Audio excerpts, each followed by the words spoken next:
a game. And they do that on purpose because what he said is everybody plays defense so well that on an attack or whatever, when you have the puck, everybody's covered. But when you create a loose puck situation, which is about 30% of the game, then it's all about finding the puck, finding your player. You can lose players, and that's Daryl's philosophy: is create these loose puck situations and out-grit them and win them, and that's a change I'm seeing, right now in the game. So I watch a lot of it.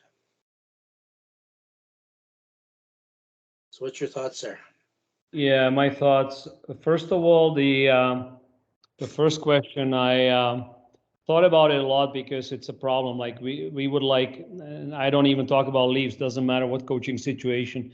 Everybody would like to know, or everybody would like to have their players to check before they get to the puck to know where's the forecheck, where's the supporting players. So my drills, when I design those drills, whether it's on retrievals or whether it's on rushes, like you said, a lot of the drills, the player who goes for the puck doesn't know what the situation will be. So I release the puck, I release the first player on the puck, and now it might be my assistant coach has the defensive players and my other coach has the offensive players. So it could be any kind of situation. And obviously, if you don't know what's coming, we are not saying, okay, this is going to be a 2-on-2 drill or 3-on-2 or 3-on-1. They don't know. They just go with the puck or go for the puck on a retrieval. So they now are more forced to read what is behind them. So the shoulder check comes naturally because sometimes it's a 5-on-0, sometimes it's a 2-on-2, sometimes it's 1 against 3. So I'm sending those players out without the first player who will go get the puck without knowing what's going to happen. So that's one way to do it. I also have a really good experience with a skilled game where you play only 3-on-3, but you are only allowed to touch the puck on the forehand. So you cannot touch it with the backhand. So that forces the players to really, because they have to skate around the puck, they have to turn their shoulders, turn their feet, flip their feet, all those skills, and they are only allowed to touch it on the forehand. So that really forces them to look. The other game that we did with Wally a lot is the two-touch bachko, where you just touch the puck. You can only touch the puck twice. So once you touch it, the second touch has to be a pass or shot. So that really forces players to look for their teammates. Also, it forces the players to support the puck. On those one-touch, two-touch games, it's a really good way for me to teach support. But certainly unknown numbers when you are dumping the puck, and you have your assistant coach and he can be creative, and the other assistant coach can be creative with the offensive team, and different numbers, and they have to read it. And also when you release the pressure. So if I go for the puck and I have somebody right on my back, my behavior will be different than when I have 2 steps or if I have lots of time.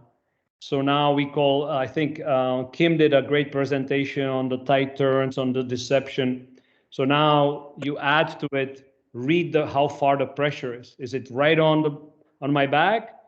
Or is it a race for loose puck, or is it 2 steps, 3 steps, or do they pass a forecheck like in Finland where I can swing behind the net and I don't have to worry about it? So all these things they should be reading without them knowing before you dump the puck in. Same thing on the rush. Send one player on the rush, and sometimes he will have a 3-on-2, sometimes 2-on-2, sometimes 1-on-3. And that will force them to shoulder check when they have the puck. And the other one, I had issues with what you talk about, what Daryl says is true. I think we were, with the Czech national team, offensive zone possession was always like 60-40, 70-30. and we were waiting for the right time to shoot. And I think the teams become very sophisticated, and you actually sometimes pay with counters against you. So if I would be coaching again, I think I would have a mix between Daryl and the offensive zone possession time, where you try to tire the opponent and then you try to change on the puck. But there's lots to be said about Daryl Sutter. I think he's the best coach. Yep. Not to offend anybody. Yep. Thomas, I related to everything we're talking about. Tom Malloy, we talked about, possessing the puck and changing, and the game that I believe, watching the girls play, this was the national under 18 and the senior team. When they play overtime and scrimmage, you've got a possession change. So I'm suggesting, Tom, that your level, your girls, 3-on-3 whole ice possession change. They have to think, hang on to the puck, look around. It's a rule, just like 1 and 2 touch Batsko game. It requires support and requires looking for people to get open and the person away from the puck finding that space at the right time. So those drills are automatic. Now, the other question I have, and it relates to the theory, Daryl had mentioned how he advocates possession changes. And he would do it 5-on-5, I think, if he was going to theoretically coach at any level. And I know Sutter, in first few shifts, they dump it in and they get on it. And some of their lines create turnovers and opportunities to score from forecheck transition. But the whole idea of balancing possession with that grit element of winning the battles in the areas and the psychology of how you play, pure skill versus grit and compete, I think that's sort of the art of a coach. At what point do you know what you've got and how you could play to get the results you need? So ultimately, to me, the test is the final result in the long run. So, Kim, go ahead. Well, I was just going to say, I think grit and compete is a skill. I actually think it's missing. I think this is why I teach so much physicality. I think it's the key to success in the female game, to be intimidating, right? Not like with your physicality, not in the sense of like playing old school 1980s NHL hockey, but like your ability to impose yourself. Like think about all these battles we see in front of the net in girls hockey where everyone and their mother whacks at the puck 72 times, right? But no one actually touches anyone, right? Or the man of battles in the corner. Like if you go in there and you push the girl off and win the lane and win the hands, and I mean, you don't need to learn how to dangle anybody. There is no need for any dangles in female hockey, in my opinion, if you can possess the puck and build a wall and move your feet and intimidate with physicality. I'm not saying get rid of it. There's certainly a lot of players that do a great job with it, but I think it's a key that unlocks a lot of success in the female game because they just accept the outside. I don't want contact, right? Someone pins them, they don't push back, right? Causes a phenomenal number of injuries. Right? When I teach physicality, and every team I work with, we work a lot on physicality. At least 1/3 of the skill time I spend with them is on how do you use your physicality to drive the offensive side of the puck. I teach them how to pin safely and all of that, but how do you use your physicality to angle, to steer, to pin, to get the puck? I mean, and they like it is instantly successful because everyone else just running around like chickens with their head cut off. So I think it is a skill. I don't think it's taught particularly well. And so I agree. I mean, that idea of forechecking and hunting and pinning and getting the puck and not having the other team be set. I mean, the female game has been played that way for a long time, and it's switched over to resemble more of the male game with possession. And now we've gotten away from that. I mean, there's a reason Natalie Spooner's on the national team. Like, I think she's a great player, but she's a bit old school. She's big, she's physical. Sarah Nurse, like yes, they have elite level skill, but they are scary. I don't want to play against Abby Rock from Team USA. Like, no, thank you. But could we develop more players like that? Is there a need for that in the female game? You can have half a team like that and probably do extremely well, instead of just looking cute. So I think it's a skill that needs to be taught and needs to be emphasized, and that can be a huge driver on the female side. Sorry, Wally, you're on mute. Yep. Okay. I totally agree with you. The thing that it's not disconcerting. We worked on that with Dave King with the national team. He had a progression of teaching puck protection stationary, where there was a degree of contact and how to protect that puck, how to drive skate. He had a degree of progressions, working in pairs, 1 versus 1, that to this day deal with everything you're talking about. He taught it with the national team. We spread that out. Those are the little tactical parts of the game that coaches can teach better. And I totally agree with you. What I'm talking about, Thomas, at the end is, okay, who's going to win the cup? Is it going to be the Philadelphia Flyers and the style that they used to play back in the Shero days? Or is it going to be the highly skilled Montreal Canadian team that's going to pass, or the Oiler teams with Gretzky? And I think the test is at the NHL level is going to be the final result you want to accomplish. Now, developmentally, I think that minor hockey is doing better things and more things, but we do want to influence those coaches as much as anybody with our group to make the game a lot better, a lot safer, a lot more fun. Anybody else? Anything else to add? Wally, I just threw something in the chat there, of a concussion clinic I ran this weekend with our coaches, concussion prevention, and it was all awareness drills and all physicality drills. So like you said, Dave King, like the one-on-one, put your butt on their hands, push them off of you, that kind of puck control, puck protect, mixed with a bit of the stuff Tom was talking about earlier. Obviously Thomas's ideas are amazing, and I'm teaching it, I guess, more in like a pure, like how to scan, how to be more aware, versus maybe the decisions you would make once you figure out it's a 1-on-3. But I just thought I'd share it in the chat for everyone. And for those of you that use Coach Them, if you want me to send it to you, there's videos embedded in for all the drills, I'm pretty sure.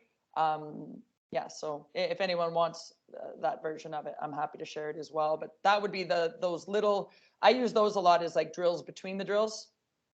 Just like insert one of those in between every single drill you run throughout the practice for 2 minutes, and you get lots of reps in. So I just wanted to share that because we've kind of been talking around that, and the coaches seemed really, really receptive to it, and hopefully they use it to decrease injury, but also mostly to increase performance, right? I mean, that's really the way that I look at those drills, but it's going to keep the players safer too.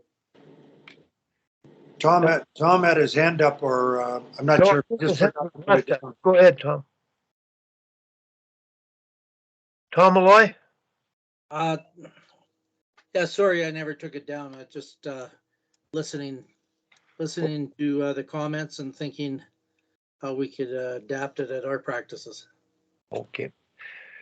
I've got I don't know if Jordan is in his office at his school or out supervising a class or in a gym, but Jordan, are you on still? Dave has his hand up too, Wally. Okay.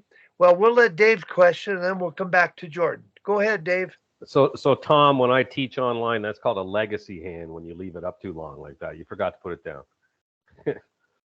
I just like to link a couple things here. I think what Kim's talking about, and my 2 years coaching women's hockey I was gobsmacked at how none of them knew how to protect the puck like I was taught as a hockey player.